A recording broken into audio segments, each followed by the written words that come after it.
তোমাদের যাদের যাদের বর্গ ও বর্গমূল নির্ণয়ের সমস্যা, আজকের ক্লাসটি তাদের জন্য।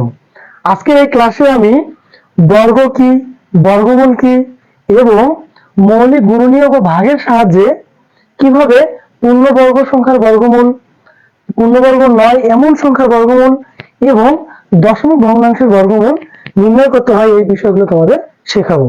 তাহলে তোমাদের যাদের যাদের এই বিষয় বা টপিক গুলো সমস্যা আছে, তোমরা খাতা কলম নিয়ে বসে পড়ো, আজকের ক্লাসটি খুবই ইম্পর্টেন্ট হতে যাচ্ছে।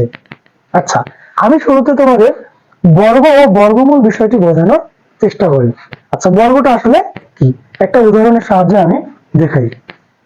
আচ্ছা, মনে করো যে আমি 2 কে 2 দ্বারা গুণ করব, 3 কে 3 দ্বারা গুণ করব, 4 কে 4 দ্বারা, 5 কে 5 দ্বারা, 6 কে 6, 7 কে 7 দ্বারা, 8 কে 8 দ্বারা, 9 কে 9 দ্বারা এবং 10 কে 10 দ্বারা গুণ করব। আচ্ছা, তাহলে 2 কে 2 দ্বারা গুণ করলে কি হবে? 2 দুগুণে 4, 3 কে 3 দ্বারা গুণ করলে 3 3 9, 16, 25, 36, 49, 64, 81 এবং 100। আচ্ছা, দেখো তো, আমি 2 কে 2 দ্বারা গুণ করছি, কি পাইছি? 4 পাইছি। 3 কে 3 দ্বারা গুণ করছি, কি পাইছি? 9 পাইছি। এবং 4 কে 4 দ্বারা গুণ করছি, কি পাইছি? 16 পাইছি। আচ্ছা, তাহলে দেখো, এই যে 2 এর বর্গ হচ্ছে 4, 2 এর বর্গ হচ্ছে 4, 3 এর বর্গ হচ্ছে 9, 4 এর বর্গ হচ্ছে 16, 5 এর বর্গ হচ্ছে 25। তাহলে বর্গ কাকে বলে? বর্গ হচ্ছে কোন সংখ্যাকে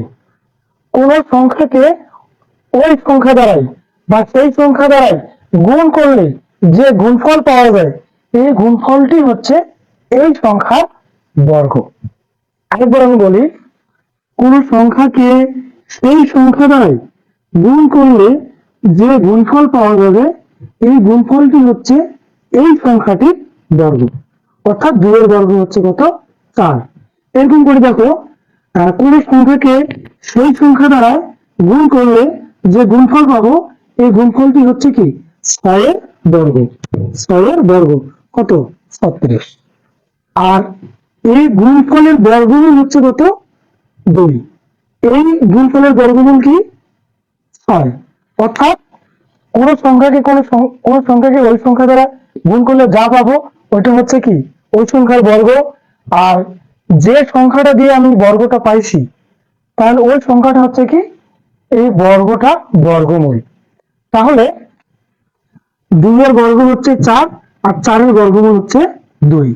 তাহলে এটা যখন আমরা কোথায় লিখবো, এরকম করে লিখবো যে 2 এর বর্গ। কিভাবে লিখবো? এই যে 2, তার উপরে এইভাবে বর্গ দিব, ইংরেজিতে বলে একে স্কয়ার। তার মানে কি? 2টা 2 গুণ অবস্থায় আছে, 2 দুগুণে 4। আবার আমি যদি বলি 4 এর বর্গমূল, 4 এর বর্গমূল কিভাবে হবে? এই যে এইটা হচ্ছে বর্গমূল প্রকাশের চিহ্ন। তাহলে কার বর্গমূল? 4 এর বর্গমূল। তাহলে 4 এর বর্গমূল কি হবে? 2 হবে। আচ্ছা, তাহলে এটা হচ্ছে কি? বর্গ চিহ্ন। আর এই চিহ্নটা কি? বর্গমূল। তাহলে বর্গ ও বর্গমূল বিষয়টা ক্লিয়ার হয়েছে? আশা করি ক্লিয়ার হয়েছে। আচ্ছা, দেখো এইগুলো কিন্তু একই রকম। এই যে 10 কে 10 দ্বারা গুণ করলে 112, তাহলে 10 এর বর্গ হচ্ছে 100। আবার 100 এর বর্গমূল হচ্ছে কি? 10। এখন দেখো, এই যে আমি সংখ্যাগুলো পাইছি, 4, 9, 16, 25, 36, 49, 64, 81, 100।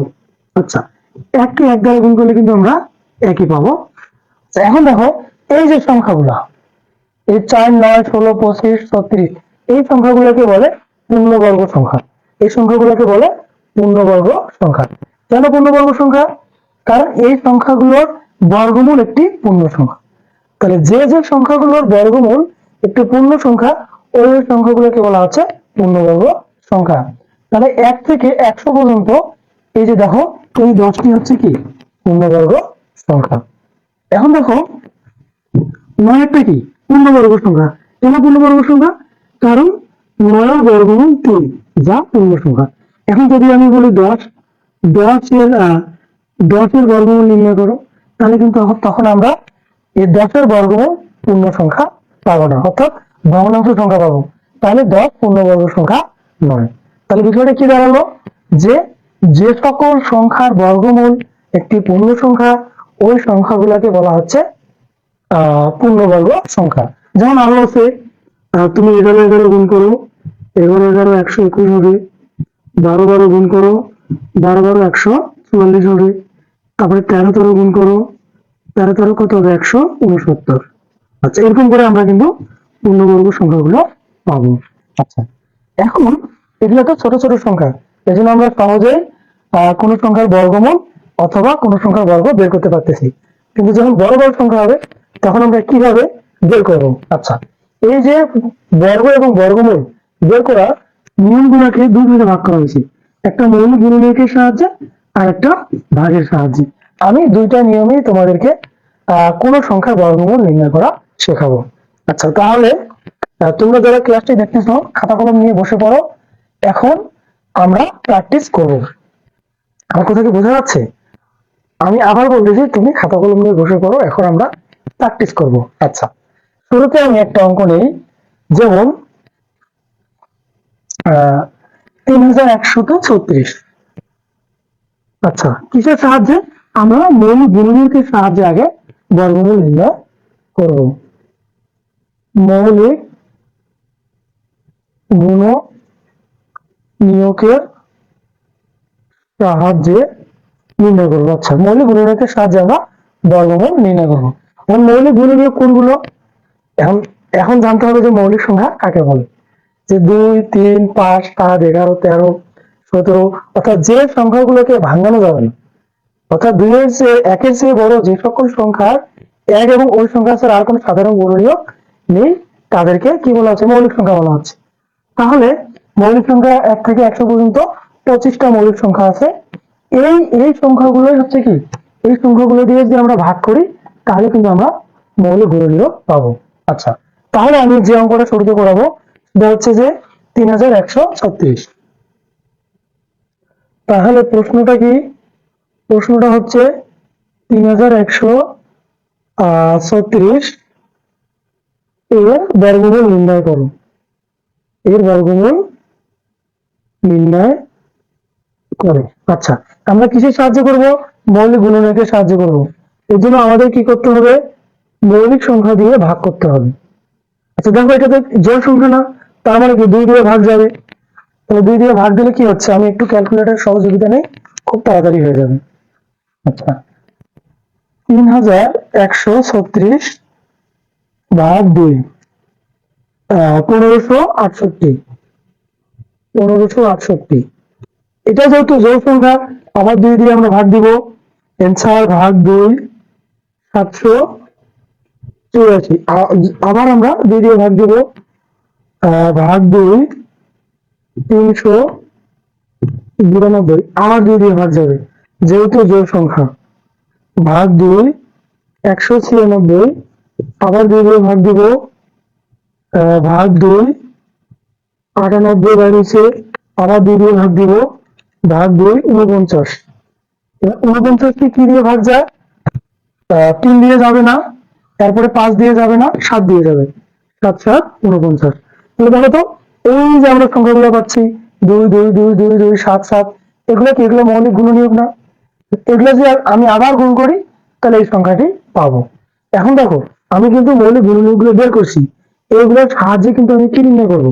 বর্গমূল নির্ণয় করবো। তাহলে দেখো তো,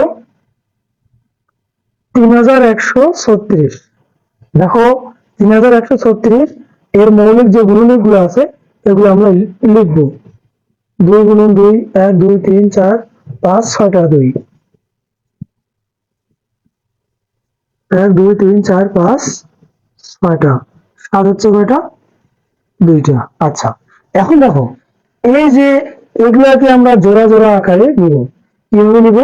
জোড়া জোড়া আকারে নিব। আচ্ছা, এখন আমরা কার বর্গমূল নির্ণয় করতেছি? 3136 এর বর্গমূল।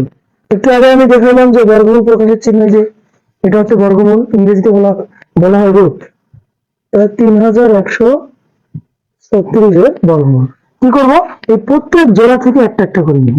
নিয়ম কি, এই প্রত্যেক জোড়াগুলো থেকে একটা একটা করে গুণনীয় নেব। 2 নিলাম এখান থেকে 2 নিলাম, এখান থেকে 2 নিলাম এবং এখান থেকে 7 নিলাম। যে সংখ্যাগুলো গুণ করলে আমাদের কি হয়ে যাবে, এই 3136 বর্গমূল হয়ে যাবে। দেখো তো, 2 দুগুণে 4, 4 দুগুণে 8, 7 আসছে কত, 56। এটা হচ্ছে আমার 3136 বর্গমূল। অর্থাৎ 2টা 56 যদি আমরা গুণ করি, 56 গুণন 56, তাহলে কিন্তু আমরা 3136 পাবো। তাহলে 56 এর বর্গ হচ্ছে 3136, আর 3136 এর বর্গমূল হচ্ছে কি 56। তাহলে আশা করি বুঝতে পারছো। আমি আরেকবার রিমাইন্ড করে দিচ্ছি। আমরা কি করব, মৌলিক সংখ্যা দিয়ে ভাগ করব, ভাগ করে করে করে আমরা গুণনীয়ক গুলো বের করব। তারপর যে সংখ্যার গুণনীয়ক বের করছি এই সংখ্যা তুলে গুণনীয়ক গুলো তুলবো, এবং এগুলো যদি উলট পালট থাকে আমরা জোড়া জোড়ায় মিলগুলা তুলবো, যেমন জোড়া জোড়ায় মিলগুলা তুলছি। এরপরে যার বর্গমূল নির্ণয় করবো বর্গমূল চিহ্ন দিব এবং প্রত্যেক জোড়া থেকে একটা একটা করে নিব। এই জোড়া থেকে একটা, এই জোড়া থেকে একটা, এই জোড়া থেকে একটা, এই জোড়া থেকে একটা, এবং গুণ করলে কি হয়ে যাবে, আমাদের এই যে প্রদত্ত সংখ্যাটির বর্গমূল নির্ণয় হয়ে যাবে। তাহলে এটা কোন প্রক্রিয়া আমি করলাম, মৌলিক গুণনীয়কের সাহায্যে করলাম। আর এই অঙ্কটাই আমি ভাগের সাহায্যে তোমাদেরকে বর্গমূল নির্ণয় করে দেখাবো। আচ্ছা দেখো, এই ভাগের সাহায্যে বিষয়টা একটু মনোযোগ সহকারে দেখতে হবে, না হলে কিন্তু বুঝতে পারবো না। একটু একটু দেখো, কি আছে, 3136। আচ্ছা দেখো তো, এগুলাকে আমরা জোড়া জোড়ায় ভাগ করব। কিভাবে ভাগ করব, এই যে ডান দিক থেকে জোড়া জোড়া ভাগ করে বাম দিকে আসবে।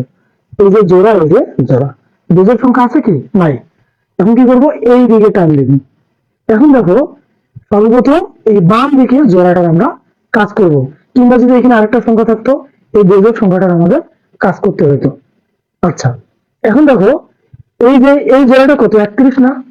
এখন 31 কি পূর্ণবর্গ সংখ্যা না, তাহলে 31-এর চেয়ে ছোট পূর্ণবর্গ সংখ্যা কি আছে, যেমন আমরা 4-কে 4 দ্বারা গুণ করি, 4 চক 16।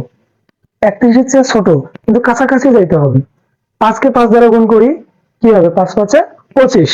31-এর চেয়ে ছোট, ঠিক আছে, কিন্তু 6-কে 6 দ্বারা যদি গুণ করি, 6-6 36। 31-এর চেয়ে বেশি হয়ে যাচ্ছে না, বেশি নেওয়া যাবে না, আবার খুব কমও নেওয়া যাবে না, একবারে কাছের বর্গ পূর্ণবর্গ সংখ্যাটা নিতে হবে। তাহলে আমরা নিব কত, 5। তাহলে 5-কে 5 দ্বারা গুণ করবো, কি হবে, 25।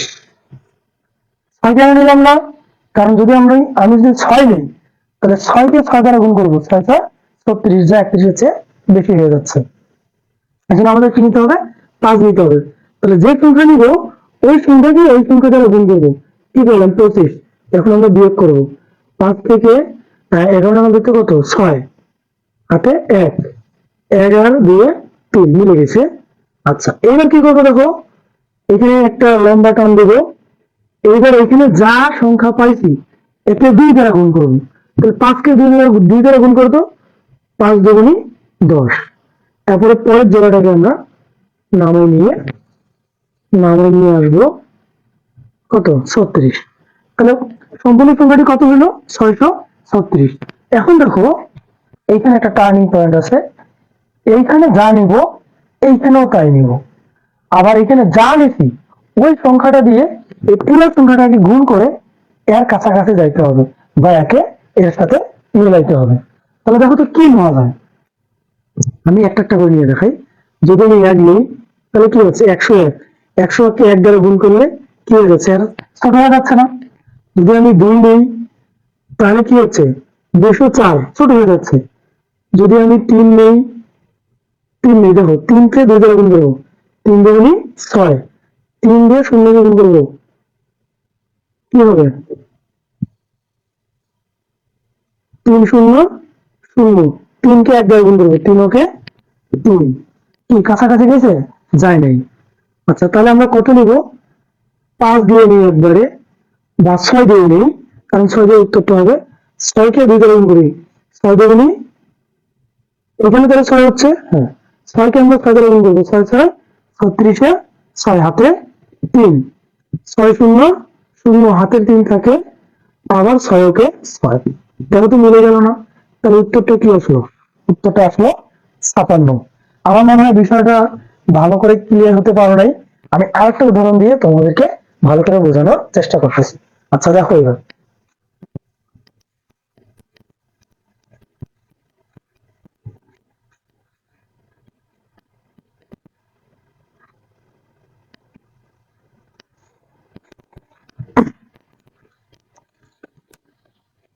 দেখো আমি ক্লাস 7 এর বইয়ের যে বর্গমূল প্রথম যে অধ্যায়টা আছে মূলত অমূলক সংখ্যা, এইখান থেকে মূলত এই যে বর্গমূল বিষয়টি আলোচনা করতেছি। অর্থাৎ তোমরা যারা যারা ক্লাস 7 এ পড়ো তাদের জন্য কিন্তু খুবই হেল্পফুল হবে। এছাড়া যারা নবম দশম শ্রেণীতে পড়ো তোমাদেরও কিন্তু বর্গমূল নির্ণয় আছে, সেটা হচ্ছে বাস্তব সংখ্যা অধ্যায়।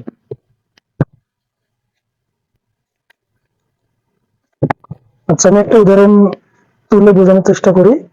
যেমন 31,684, 31,684 এই সংখ্যাটা আমরা কি নির্ণয় করবো? বর্গমূল নির্ণয় করবো 31,684। ঠিক আছে। আচ্ছা এখন দেখো কিভাবে নির্ণয় করবো। এখানে একটা টান দিব, মনে রাখো এখানে একটা টান দিব, জোড়া জোড়া করবো, এই যে জোড়া জোড়া। ঠিক আছে, জোড়া জোড়া কিন্তু সবাই থাকতে চায়। দেখো এরাও কিন্তু জোড়া জোড়া আছে। আচ্ছা এখন দেখো এই 3 কিন্তু দুজোড়া অবস্থায় আছে। আহ কি করবো, আগে আমরা এই 3-এর বর্গমূল নির্ণয় করব। তাহলে 3-এর চেয়ে ছোট পূর্ণবর্গ সংখ্যা কি? তুমি যদি 2 নাও, 2 জনের চাই বেশি হয়ে যাচ্ছে, তো তোমাকে 1 নিতে হবে। তাহলে 1 কে 1 দ্বারা গুণ করো, এককে 1। এবার কি করব, বিয়োগ করব, বিয়োগ করলে কি পাচ্ছি? 2। এখন কি করবো, এখানে যে সংখ্যাটা আছে একে 2 দ্বারা গুণ করবো, তাহলে কি হবে? 2 এই যে পরের জোড়াটা আমি নামায় নিয়ে আসবো, এখানেও যা নিবো এখানেও তা নিবো, আবার ওই সংখ্যাটা দিয়ে এই সংখ্যাটাকে আবার গুণ করে একে মিলাইতে হবে। এটা একটু মাথা খাটিয়ে তোমাদের মিলাইতে হবে। তোমরা এরকম 8-10টা অঙ্ক যখন প্র্যাকটিস করবে তখন কিন্তু তোমাদের একটা আইডিয়া চলে আসবে যে এরপরে আমাদের কি সংখ্যাটা নিতে হবে। আচ্ছা দেখো তো আমি 6 নিয়ে দেখি, 6 দিলাম। 6 6 36, 6 হাতে কত? 3। 6 দুগুণি 12, 12 13 14 15 কি হচ্ছে? 156। আছে কত? 216। তার মানে আমার 6 দিয়ে হচ্ছে না। তাহলে এটা আমি 8 দিয়ে নিয়ে দেখি, এখানেও 8 এখানেও 8। তাহলে কি হচ্ছে? 8 এটা 64, 4 হাতে 6, 8 দুগুণি 16, 16 17 18 19 20 কি হচ্ছে? 200। আচ্ছা গুণটা আবার ভালো করে করি। 8 এটা 64, 4 হাতে 6, 8 দুগুণে 16, 16 আর 16 আর 6 হচ্ছে কত? 22, 224। আছে কত? 216। তাহলে আমাদের কি বেশি হয়ে যাচ্ছে? তাহলে আমরা কি করব? 1 কমাই নেই, 7 নেই। আচ্ছা তাহলে 7 7 49, 9 হাতে 4, 7 দুগুণে 14, 15 16 17 18 এইবার কিন্তু ঠিক আছে, কারণ 8 নিলে বেশি হয়ে যাচ্ছে, 6 নিলে কম হয়ে যাবে, এই জন্য আমরা 7 নিলাম। এটা দেখো বিয়োগ করবো, 9 থেকে 16 নাম দিতে কত? 7 হাতে 1, 8 হাতে 9, 9 থেকে 11 নাম দিতে 2, হাতে 1 মিলে গেল। এবার দেখো আবার কি করব, এই সংখ্যাটা দ্বিগুণ করব। তাহলে 7 দুগুণে 14, 4 হাতে 1, 2 কে 2, 2 আর 3, অর্থাৎ 17 দুগুণে 34। এবার দেখো পরের জোড়াটা আমি নামাই নিয়ে আসবো। এইখানে কি হবে, এইখানে কি হবে এটা আমাদের খুঁজে বের করতে হবে। আচ্ছা দেখো এখানে আছে কত? 2784, আর এখানে আছে কত? 34। 1 নিলে হবে 341, হবে না। 2 নিলে কি হবে? 342, এবং দ্বিগুণ করতে হবে, 3 দুগুণে 600, হচ্ছে না। তাহলে আমি একবারে 8 নিই। তাহলে 8 নিলে কি হচ্ছে? একে 8 গুণ করবো, 3 8 24, কাছাকাছি চলে যাবো। আচ্ছা তাহলে এখানেও 8 নিলাম, এখানেও 8 নিব। 8 এটা 64, 4 মিলে যাচ্ছে, হাতে 6, 4 8 32, 32 যাচ্ছে কত? 38 এর 8 হাতে 3, এবং 3 8 24, 24 আর 3 27, এই যে মিলে গেল। দেখো উত্তর হচ্ছে কত? 178। অর্থাৎ এই সংখ্যাটার বর্গমূল হচ্ছে কি? 178। আশা করি বুঝতে পারছো। আর যদি বুঝতে না পারো তুমি ভিডিওটা আরেকবার দেখার চেষ্টা করবা, এবং না বুঝলে, একান্তই না বুঝলে কমেন্টে জানাই দিবে, আমি তোমাকে সর্বোচ্চ ভাবে চেষ্টা করবো বুঝে দেওয়ার জন্য। আচ্ছা, এটা শিখলাম আমরা পূর্ণ সংখ্যার বর্গমূল। কিন্তু যদি পূর্ণবর্গ না হয়, সেক্ষেত্রে ওই সংখ্যার বর্গমূল আমরা কিভাবে নির্ণয় করবো, এই টপিকটা এখন আমি তোমাদেরকে শেখানোর চেষ্টা করবো। আচ্ছা,